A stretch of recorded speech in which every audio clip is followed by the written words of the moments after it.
Saudara-saudaraku yang terkasih, selamat berjumpa di Renungan Harian di channel Katolik kita.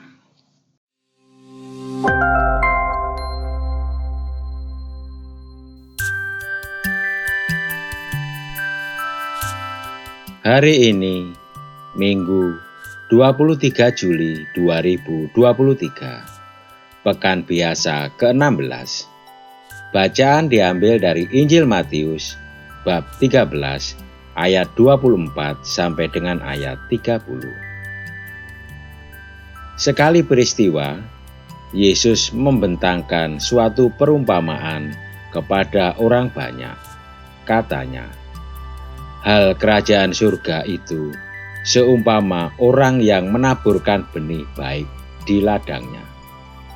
Tetapi pada waktu semua orang tidur, datanglah musuhnya menaburkan benih lalang di antara gandum itu, lalu pergi. Ketika gandum itu tumbuh dan mulai berbulir, tampak jugalah lalang itu.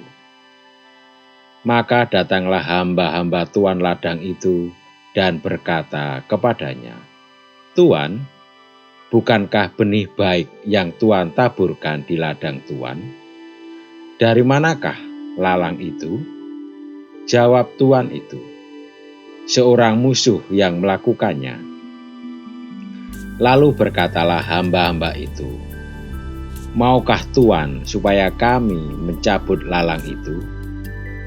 Tetapi ia berkata, "Jangan, sebab mungkin gandum itu ikut tercabut pada waktu kamu mencabuti lalangnya.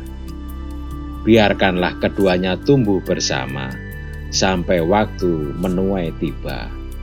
Pada waktu itu, aku akan berkata kepada para penuai, kumpulkanlah dahulu lalang itu dan ikatlah berberkas-berkas untuk dibakar.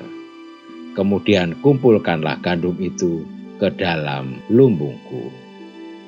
Demikianlah sabda Tuhan. Terpujilah Kristus. Saudara-saudariku yang terkasih, siapa bertelinga, hendaklah ia mendengar. Diambil dari Injil Matius bab 13 ayat 43b.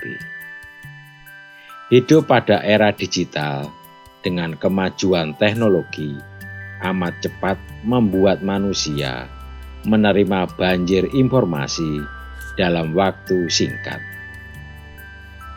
Hal itu membuat manusia cepat menerima informasi dan kemudian membagikannya tanpa dipilah-pilah lebih dahulu, mana fakta dan mana hoaks.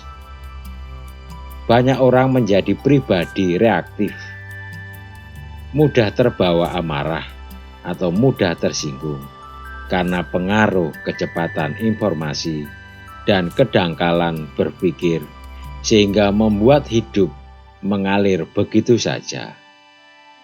Namun, Tuhan Yesus mengajak kita untuk tidak gegabah dalam hidup, tetapi memutuskan dan bertindak dengan sabar dan bijaksana.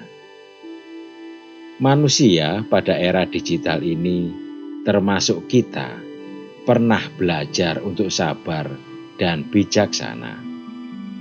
Sabar adalah saat kita memberikan waktu untuk mengamati, mendengarkan dengan seksama, membaca situasi, dan belajar memahami sesama serta lingkungan kita.